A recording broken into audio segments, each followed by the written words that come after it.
engagement with SCO observers and dialogue partners by inviting them to participate in more than 14 socio-cultural events. Dear colleagues, as a result of the COVID-19 pandemic and geopolitical upheavals, the world is today facing a multitude of challenges. These events have disrupted global supply chains, leading to serious impact on the supply of energy, food, and fertilizers, and cascading effects on developing nations. These crises have also exposed a credibility and trust deficit in the ability of global institutions to manage challenges in a timely and efficient manner. These challenges, however, are also an opportunity for member states of the SCO to collaborate and address them collectively. With more than 40% of the world's population within the SCO, our collective decisions will surely have a global impact. Excellencies, while the world was engaged in facing COVID and its consequences, the menace of terrorism continues unabated. Taking our eyes off this menace would be detrimental to our security interests. We firmly believe that there can be no justification for terrorism, and it must be stopped in all its forms and manifestations, including cross-border terrorism. The channel of finances for terrorist activities must be seized and blocked without distinction.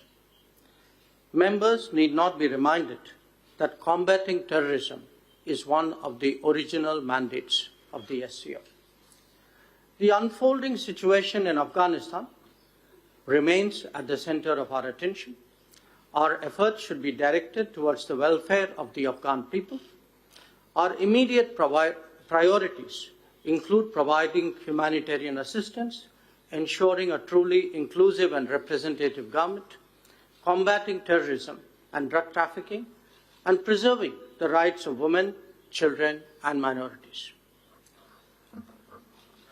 India has always stood for multilateral approaches to addressing global challenges and has always been a willing partner in sharing our expertise and experience. In this regard, India's own achievement in the field of startups and innovation is a remarkable journey. Today, there are more than 70,000 startups in India, of which more than 100 are unicorns. We stand ready to share our experience with member states. Colleagues, in this context, I would like to express my gratitude to all of you for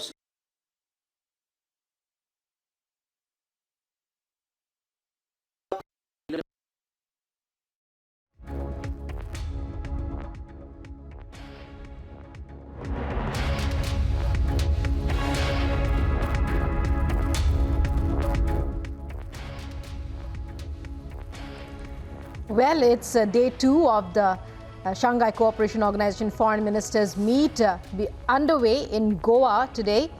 The meet, as remember, the meet is being held under the chairmanship of India. External Affairs Minister S Jaishankar speaking there. It's being regarded as a huge opportunity for India to set the discourse, to connect with the greater part of Eurasia. And it's interesting that the foreign ministers of our neighbors, China and Pakistan, who arrived yesterday, are present at this meeting too. India has already had a bilateral with China earlier. And today, the foreign ministers of all these countries, not just India, China, Russia and Pakistan, but of Kazakhstan and other various countries in Eurasia as well, are to sit together to formulate a 15 set of decisions or proposals for the consideration of the grouping summit in July.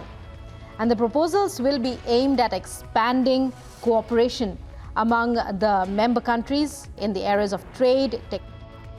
4 new dialogue partners will sign the MOU for their association with SCO today in Goa. We welcome our new dialogue partners and hope to intensify engagement with them in the SCO format.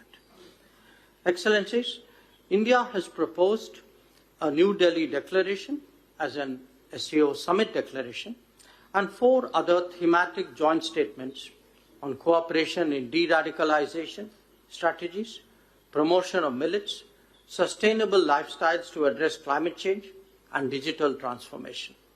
I seek your support in timely finalization of these documents for approval by our leaders at the SCO Summit. I'm confident that today's meeting would lead to fruitful discussions which would help in sustaining the momentum of our cooperation. I once again wholeheartedly thank you all for your support for the first ever SCO presidency of India, and I sincerely hope that we can get together to make the SCO Heads of State Summit meeting a great success. Thank you. With that, may I now request our friends from the media to please leave the meeting hall so that the proceedings can thereafter continue.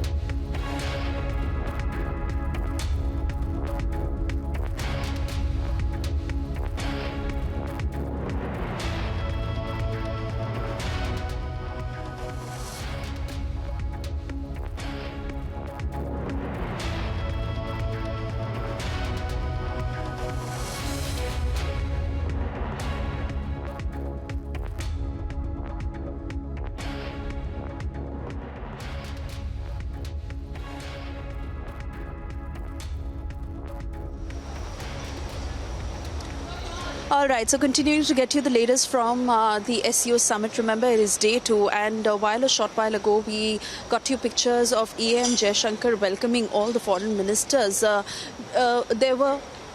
was followed by opening remarks from the External Affairs Minister, Dr. S. Jaishankar, who also went on to chart out the key points of, the SCO Summit this time, as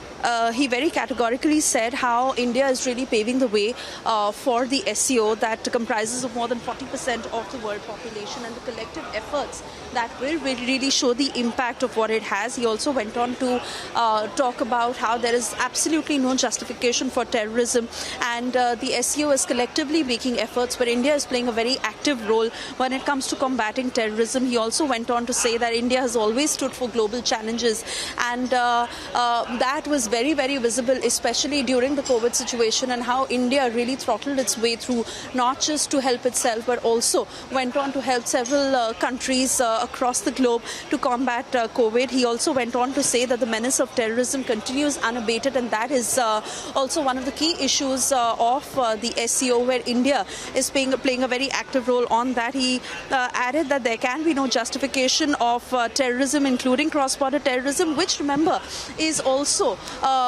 going to figure in the 15 decisions that are to be taken in the SCO Summit, that will primarily revolve around how to counter terrorism.